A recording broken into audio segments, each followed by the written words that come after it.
The saints are not foreign to us, and especially the historical study of the saints at the Lumen Christi Institute. And in partnership with the Bollandist Society, a 400-year-old organization that delves into the lives, the historical critical study of the saints, Lumen Christi has been engaging in programming around the saints since last November. And I think that it's fitting. Kathleen writes at the beginning of her book that the appeal of saints in the Catholic imagination derives not only from their closeness to God, but also their proximity to believers. As envoys from heaven to earth, saints make the divine manifest in the everyday lives of the faithful. Lumen Christi works in all of our programming to be bridging gaps, to be bringing people across from different ends of the church, and to be focusing on what we share. And I think the lives of the saints persistently throughout our programming has been indicated as one of those places where we each have a deep place where there's something that we truly can share, right? That they are living testimonies for us of God's grace within our communities. And it's helpful for us that we've been looking at saints throughout time in our online program to now turn to one in our own backyard, because as Kathleen writes on page 4, holy men and women gain popular support in specific contexts, and studies of canonization can reveal as much about the priorities and interests of the people promoting the candidates as they do about the lives of the prospective saints themselves. We're not just learning today about St Frances Cabrini, but we're learning about a chapter of Chicago's history, and really a chapter of American history. And what I appreciate that Kathleen brings is it's not simply, as historians might look at today, looking at the economic figures or how much, a bag of rice might sell at a certain point. We're not just thinking about the cultural trends, but also the deep aspirations, because as she writes on page 99 of her book, as she turns to look at Frances Cabrini, the faithful often see in their holy heroes what they want to see about themselves.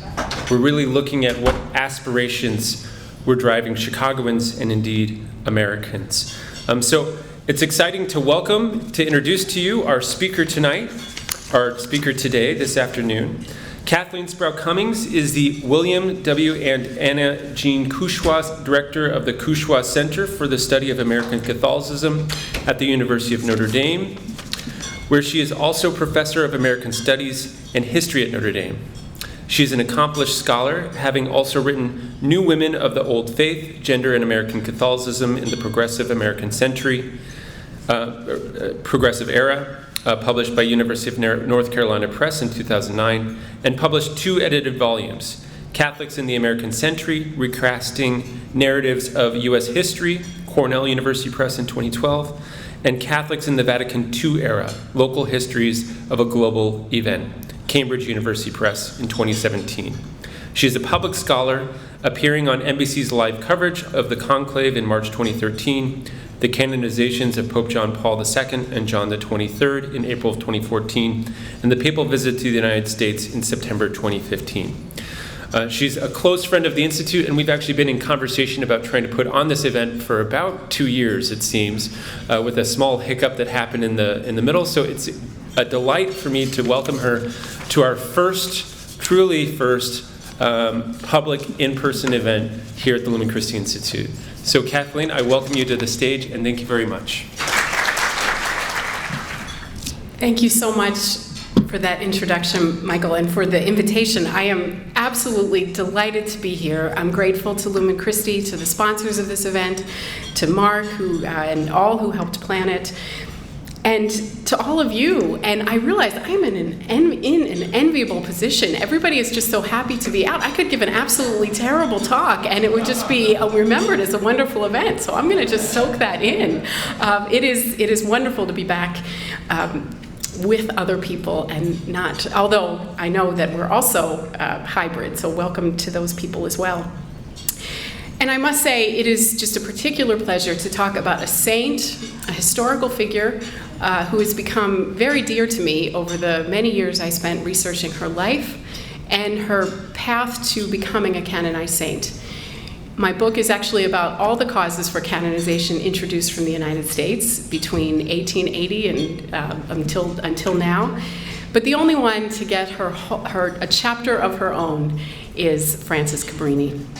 And she is right in the center of the book, and in many ways is what led me to this project and to think about what saints mean and what they can reveal to us and what they can teach us about our history in the Catholic, in the church and in the nation. So that's what I hope to talk about today and explore some of those issues with you. And again, to do it in Chicago, as I'll say, Cabrini had 67 foundations on 3 continents in the course of her life. She took 24 ocean journeys. And of those 67 cities, her 2 favorite places, the places that she felt most at home and that she loved the most, were Chicago and Rome. And those 2 cities figure very prominently in, certainly in my story, but really in any story of a canonized saint. So you all know, but it's worth saying that canonization doesn't make people saints. Canonization affirms that through a very long process, that person, a holy man or woman, has been in God's eternal presence since the moment of his or her death. And what that means is that there are many more people in God's presence than are officially recognized as such by the church. So we ask, well, how do certain people get canonized and not others? And the answers have to do with both the local church and the universal church. A devotion to a person begins at the local level. In Chicago. Chicago is where Cabrini spent the last years of her life, and it's importantly where she died, where she took her flight to heaven, as they talked about in 1938 when she was beatified. And Chicago was where her cause for canonization had to be introduced. So there had to be devotion to her here. People had to remember her here and want her to be recognized. And then the other part of the process is in Rome, where it's not just about a devotion on a local level, but where the person's sanctity is affirmed, often through a very long process. It's daunting to have Ken Woodward here, and I'm going to defer any questions about the process to him. And Ken, just please don't stand up and correct me in the middle of my talk. Just wait to the end. So we will talk a lot about Cabrini's life. I just put some details up here. She's the founder of the Missionary Sisters of the Sacred Heart, but here are her details. Born in northern Italy in 1850, arrived in New York in 1889, and not long after came to Chicago, where she founded Columbus Hospital. She had another hospital named Columbus Hospital in New York.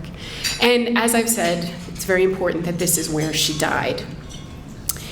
She was beatified in 1938 and canonized in 1946, and that is absolutely lightning speed, which is another thing that I'll talk about, and another reason why Chicago, and particularly Cardinal Mundelein, was so important in making that happen. Cabrini's path to sainthood, official sainthood, was so fast that it required a special exemption. In the rules, according to canon law at the time, 50 years had to elapse between a person's death and his or her beatification. And you can see that that didn't happen in her case. And Mundelein was instrumental in getting that special exemption. I'm less interested, it's not true, I'm going to focus less on the details of Cabrini's life, although they will certainly come out, but about her afterlife, as my title suggests. Now, obviously, for Catholics, canonization reflects a literal truth about a person's afterlife. As I've said, in raising a candidate to the honors of the altar, the Church is affirming that the saint passed into God's eternal presence immediately upon the moment of death. But as a historian, I use the term afterlife figuratively and seek to understand how saints live on in historical memory. Canonization often reveals as much about the people promoting a saint as it does about the candidate for canonization. And so that's where I come in as a historian. We understand how those stories change over time, and what they can reveal about any any generation that is attracted to a saint. As a historian, I'm also very interested in the stories that are often told about a saint, but are not necessarily true. In a lot of ways, it doesn't really matter whether it's true or not. It matters that the stories are told and why they're told. So I want to begin with one, and if you permit me for going to her other shrine in New York for just a minute. This is an image that is not all that easy to see, but Cabrini had a wonderful backstory about her ministry and mission in the United States. And you can't read it very well, but up here it says, "Not to the east, but to the west."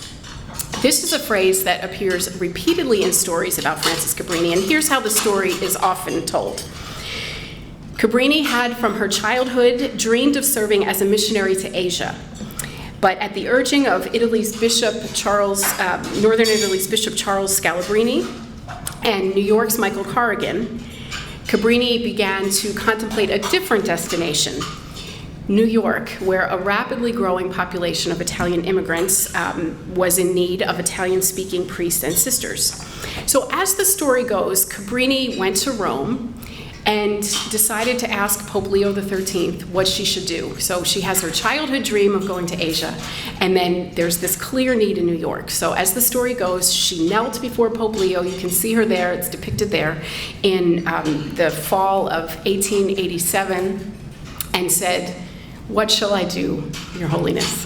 And he said, "Not to the east, but to the west." What this did was give Cabrini almost cover. The Pope had declared that she could come to New York.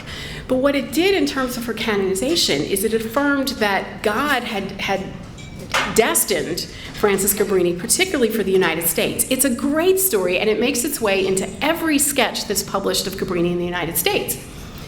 The problem is it doesn't hold up to historical scrutiny.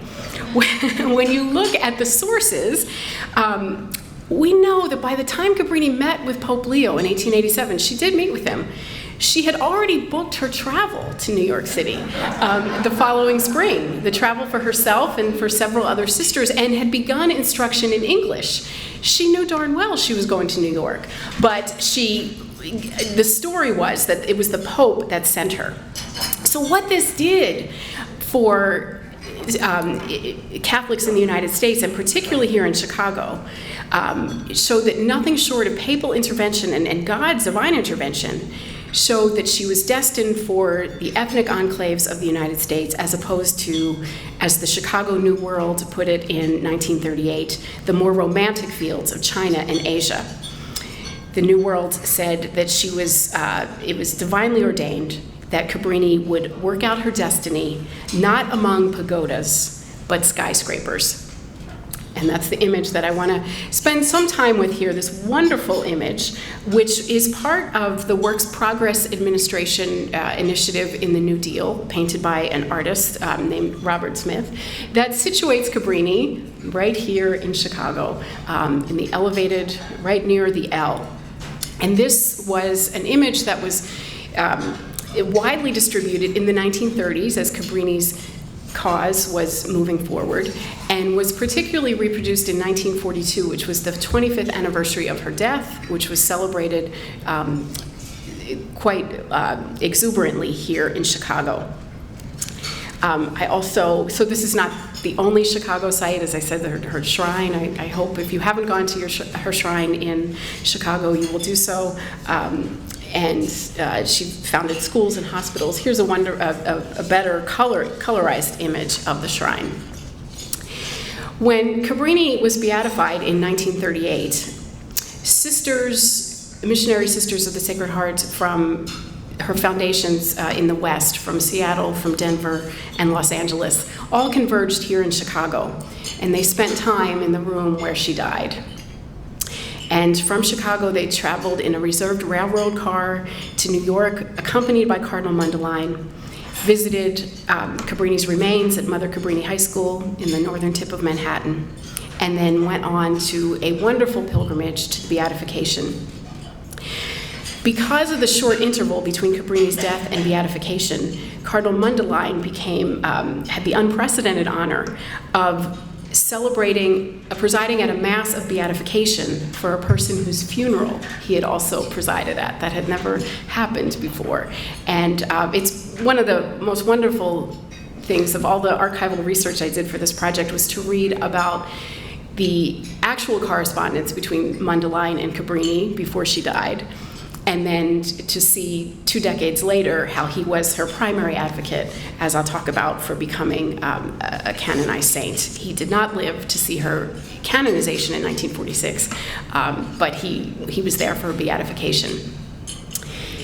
Now, recently, Mike O'Loughlin is here from America, so I want to make clear I'm not exactly criticizing this article. I love this cover story, Saints, Not Superheroes.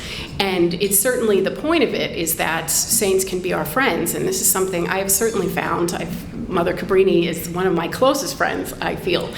But where I find this not helpful is that although it's become common to talk about how saints are not superhumans, they're just like us, for most of church history, saints were spoken of as heroes who had superhuman capacity, their power as intercessors, which could be used to effect miraculous cures for one thing, but the power and the example of their own lives could be inspiration. And their power to unite the local church to the universal church through this two ways to look at canonization, where in the local church where devotion springs up, and then in Rome where it's affirmed. So for me, place is very important, and that's how I started this project, how I wanted to learn more about American Catholics by looking at the heroes. They're holy heroes, but also they're American heroes, because the arguments that they made were not only that these men and women were holy, that was a part of any canonization process, but they also argued that they were American. So the story of Frances Cabrini here in Chicago and in the United States is of how an Italian-born woman became an American hero. And it couldn't have happened were it not for Chicago Catholics. Now, if you'll permit me, I'm going to diverge 90 miles to the east of here and talk about Notre Dame for a minute. This is what you get when you invite someone from Notre Dame. So I no apologies. You knew what you were getting into.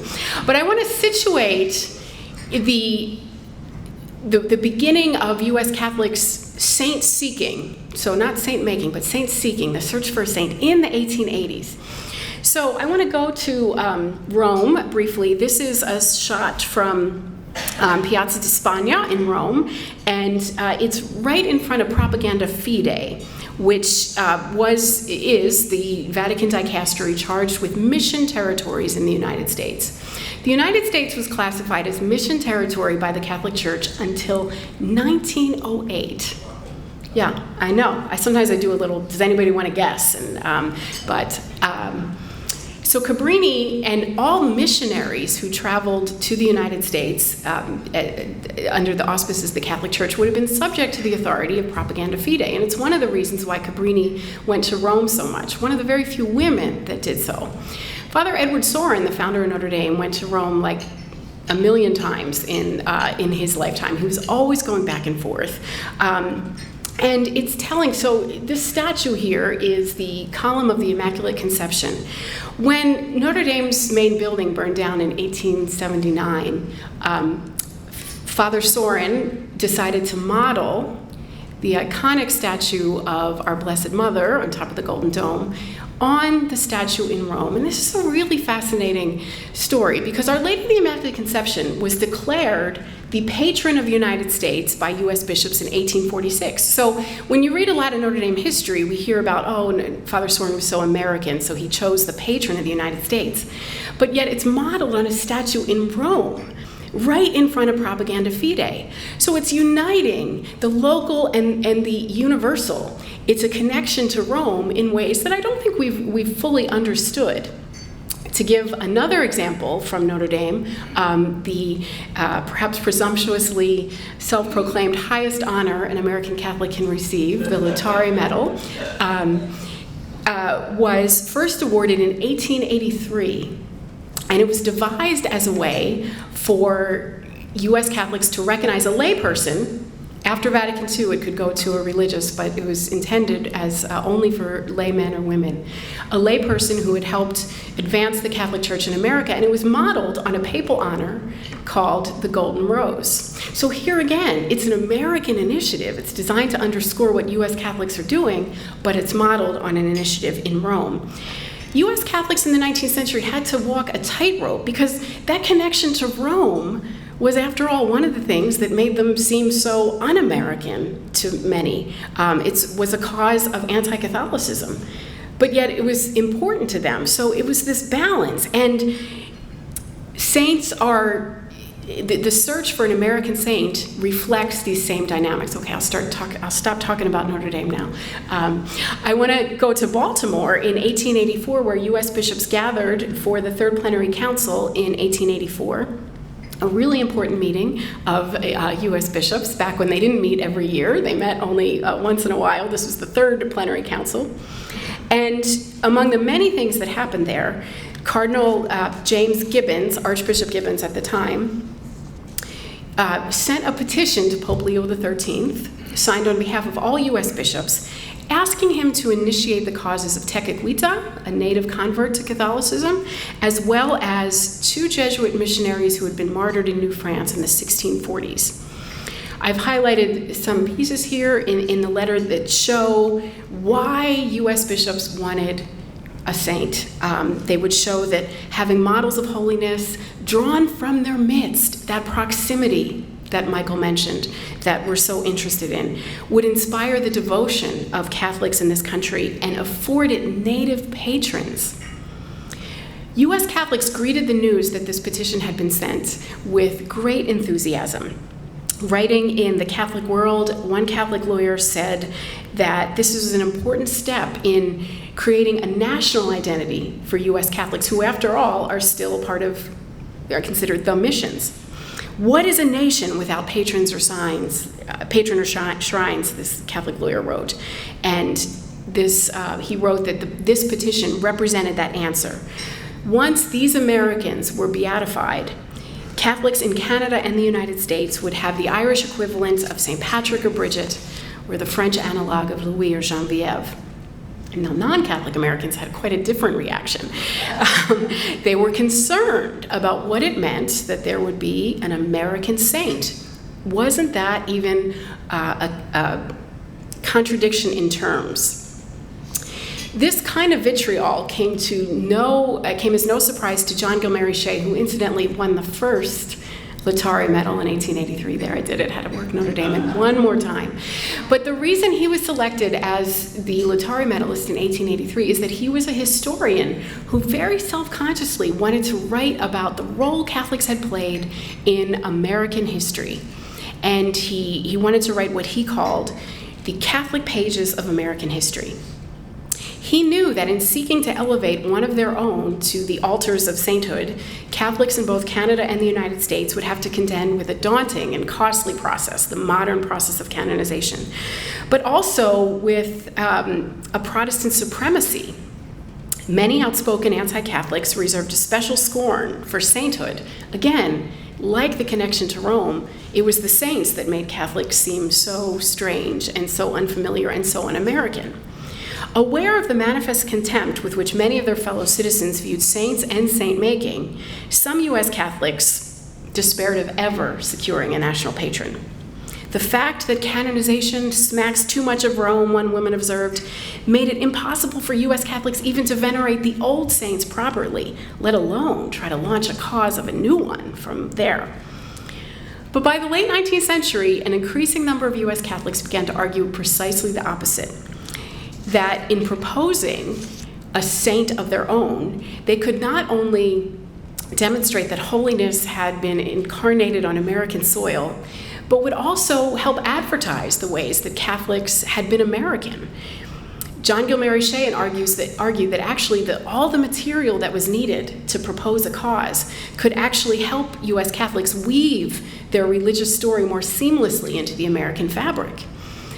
Canonization is a marketing strategy it's about getting attention to the holy men and women, getting attention in the local context and getting attention in Rome. So Catholics like Shea and like Cardinal Gibbons viewed an American saint as a double model, one that might not only convince U.S. officials, Vatican officials of U.S. holiness, but also persuade a skeptical Protestant public of Catholics' Americanness.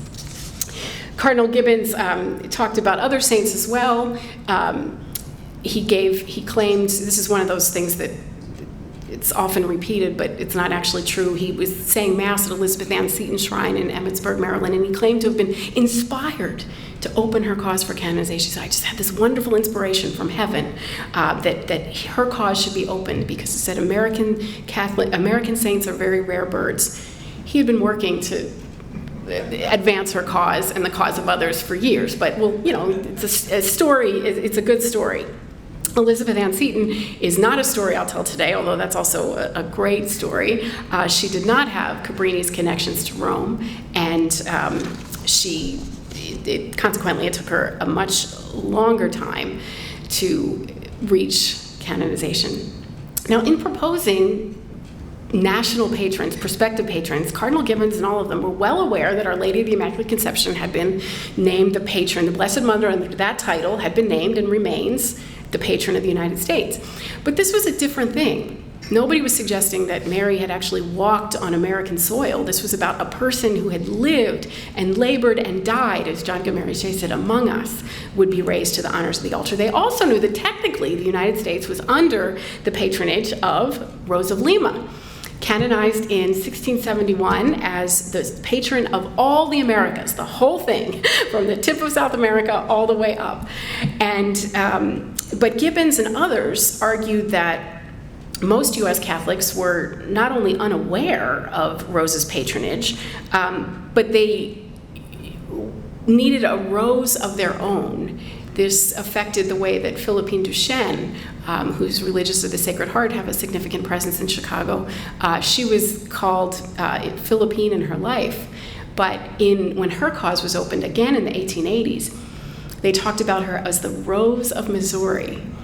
She'd never been called Rose in her lifetime, but Rose of Missouri, and it was to argue that, well, there's Rose of Lima and there's Rose of Missouri, and they have met the same standards for sanctity, so why shouldn't they be equally recognized? It bugged U.S. Catholics, and you can see why, that by 1880, 17 men and women who had lived south of the Rio Grande had been canonized as saints, and yet not a single cause was being introduced from either Canada or the United States. So it was a matter of equity and trying to pit a saint, what they saw as a saint-deprived culture against a saint-saturated one. Of course, as I've already suggested, the leading female candidate was not a Rose, but a Lily, the Lily of the Mohawks, Tekakwitha. She was linked in that position with two of the Jesuit martyrs. She was linked with two of the Jesuit martyrs, and then the Jesuits decided that they would separate her cause and pair Isaac Jogues and Reina Goupil instead with 6 of their confreres who had perished in similar grisly fashion, but in what became Canada. And they deferred Tekakwitha until after the Jesuits were canonized. Now, the story of American saint-making is replete with mistakes that Catholics made in proposing. It's a complicated thing, and you had to kind of know what you were doing. And U.S. Catholics didn't really know what they were doing. Guess which congregation never makes mistakes in proposing saints? The Jesuits. They are very good. It bothered a lot of other American Catholics that the Jesuits were so good at promoting saints and argued that really some other congregation should be represented. But this was part of the reason why the North American martyrs, as they came to be called, were beatified in 1925 and then just canonized 5 years later. The problem was that although this cause had progressed at lightning speed by Rome standards, by American standards, it was at a snail's pace. These men and Tekakwitha had been popular in the 1880s when they were proposed because they provided a counterpoint to a lot of the sources of anti-Catholicism at that time. They were not urban immigrants. They were not newcomers to the nation. They had predated the nation. So many of their stories focused on them civilizing a continent, being on the frontier. By 1925, by the time they were beatified, that story had far less appeal to Catholics who had, after all, had much U.S. Catholics who had a greater national identity because of the Great War, because of developments, had changed demographically. Many of the immigrants of the 1880s were well into the second and third generation by the 1930s. And most importantly, it became the nation, the connection to the nation. Catholics were seeking not a saint who had predated the United States, but a saint who had embraced it. You could see in literature, including America Magazine, the Jesuits' own magazine, that, well, the North American martyrs were important, but none of them had ever become naturalized U.S. citizens. Now, anachronisms are very common in studies of canonization, but this one is particularly telling. Of course, the French Jesuits of the 1640s hadn't become naturalized U.S. citizens, but U.S. Catholics wanted a saint who, as one Jesuit put it, a canonized saint who labored under the stars and stripes. Even a Jesuit named Leonard Feeney, who later became persona non grata in the church, but at this point was an editor at America Magazine, even he, a Jesuit, talked about a need for a saint who had been a subject of our nation, who spoke our idiom, who was familiar with our occupations, a person whose house we can point out, whose photograph we can show. This was from a sermon he gave at St. Patrick's Cathedral in 1936, which was reported in Time magazine. And Time magazine had its own suggestions for who it could be, proposing Newt Rockney as a saint, which goes to show you that Time magazine didn't really know anything about the sainthood process, but nevertheless was kind of a funny source.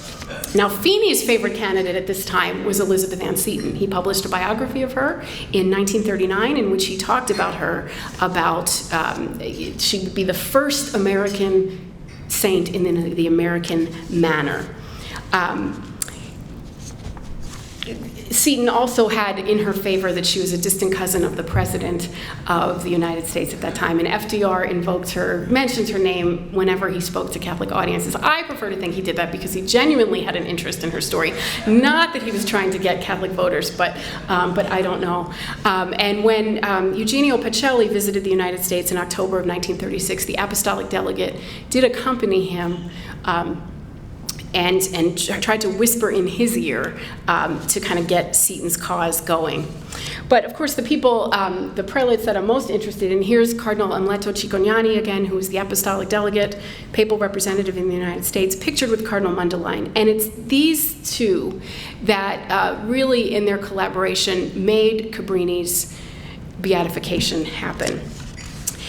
The changes in American Catholicism, and in particular their newly acquired confidence in themselves as American citizens, different from the 1880s. Yes, Al Smith had lost the election of 1928, but there was no question that Catholics felt more comfortable in the United States and were believed to be more comfortable by the 1920s. And a particularly exuberant display of that newly acquired Catholic confidence was the Eucharistic Congress that was held right here in Chicago in 1926. So this is something that could never have happened in the late 19th century. A pilgrimage in honor of the Blessed Sacrament, held for the first time in the United States, magnificent. 10 Roman cardinals sailed to New York, then boarded a train on a special Pullman train that was painted red and gold in their honor. It sped toward its destination. The Cardinals Express paused in several cities to greet cheering crowds, and Mundelein greeted the train at a specially built station at Holy Name Cathedral here in Chicago. A 5-day celebration followed, including an open-air mass at Soldier Field. Hundreds of thousands of Catholics participated in the event, which celebrated their connection to the Holy See in an extremely visible way. For our purposes, it's also that time when Mundelein was very savvy.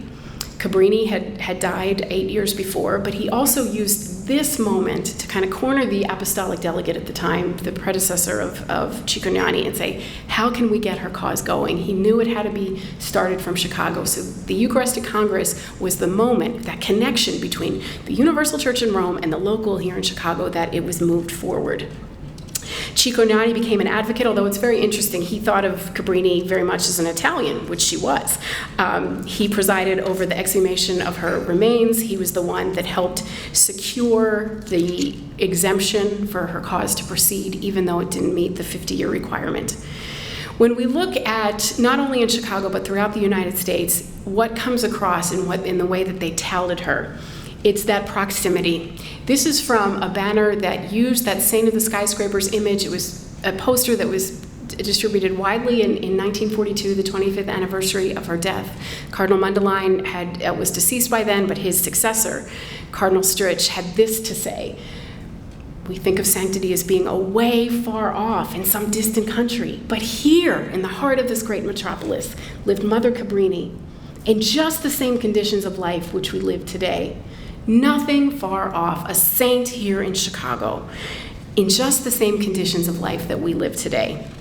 Not to be outdone, New Yorkers echoed Chicagoans, marveling that America's first Beata, America's first Blessed, had lived right in the middle of the 20th century with its streetcars and automobiles. Slap in the middle of modern progress. She saw these trolley tracks and buildings, and now she's in heaven. Now, when you look at the actual sources of Cabrini's travels, she traveled miles and miles on horseback. She traveled across the Andes in South America. But we don't see pictures of her on horseback. We see her in situ, in an urban environment, which again tells us a lot about what U.S. Catholics valued in the way they pictured themselves in the 1830s. They were an urban population. Cabrini is described repeatedly as an immigrant. She's not an immigrant. She's a missionary, which is an altogether different thing. But the story that had embarrassed U.S. Catholics, or the story that they tried to downplay in the 1880s, was now a story to celebrate. As one Notre Dame professor, wow, I am really bad at this. I didn't even know. I criticize other people for doing this. As one poet and Notre Dame professor, John Logan, put it, "Cabrini was a saint who overlaps our lives, who helped shape our city and the city in the sky." Now, I'm very emphatic that Chicago was the city that was most important in Cabrini's afterlife. But Seattle was a close second, not necessarily because she spent much time there, because that is the city in which she had applied for and received naturalization as a U.S. citizen. When you look at sources written in her afterlife, they talk about Cabrini had become a citizen because she wanted to ally herself with the great destinies of the United States. She was an American. Actually, Cabrini had never explained her motive. When you look at the sources, it's pretty clear that it was a matter of expediency. Her lawyer had been advising her to do this. She was buying property all over the United States and advised her it was probably easier to do it if she was a citizen. But that didn't matter. In the mind of her mid-20th century devotees, Cabrini had sought her citizenship here to link her institutions more firmly to the country, to show her countrymen the road of opportunity for their children. In 1890, John Gilmary Shea had insisted that U.S. Catholics would find solace in the canonization of the Jesuit missionaries, the saints who had lived and labored and died in our land among circumstances familiar.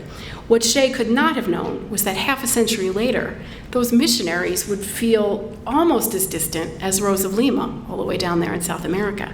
It would be Frances Cabrini, the immigrant, the saint who lived among the skyscrapers, and above all, the U.S. citizen who would finally capture the American imagination and continued to do so. Because of the connections of her Italian sisters and also Stritch and U.S. cardinals, Cabrini's canonization was the first to take place after World War II. So it was kind of like, much like today, emerging from a worldwide crisis. It was an exuberant celebration. I'll never forget being in the congregation when Brother Andre Bissett, the first Holy Cross member of the Congregation of Holy Cross, was canonized in 2010. I was there, and we were kind of all celebrating, Notre Dame people and Canadian people and all that. But the Australians who were there that day, 13,000 of them who were there to celebrate the canonization of Mother Mary MacKillop, their first saint, they had traveled across the world to do that. They put us all to shame. They really knew how to party. And I was watching them that day, 11 years ago, and I thought, I think I understand now about what that meant in 1946. The ceremony was broadcast via radio transmission. Actually, the beatification ceremony was the first radio transmission from the Vatican to Chicago. So again, these points of connection. Now, Cabrini's American connection is important, but I just want to, they're citizen saints. So in her holy cards, in the iconography in this country, the Statue of Liberty is always there. This was a documentary that was released in 1946 about her, the citizen saint. That's the title of the chapter that I devote to her. She was our citizen saint. And I don't want to dispute that. That's all true. But I think it is important to have that different perspective. And I wish I could do justice to this marvelous source that I discovered. I didn't discover it. I mean, I looked at it in the Vatican archives. And I had seen a black and white copy in the Chicago Archdiocesan Archives, but this is a copy of the map of her transatlantic journeys, and it doesn't do it justice. It was just so splendid, and I actually gasped, which people don't do that often in the Vatican Secret Archives. They're not supposed to do anyway. And it's embossed in gold. When you look at this map, we see that unlike in the mental map of her American devotees, the United States is not the center of Cabrini's world. It's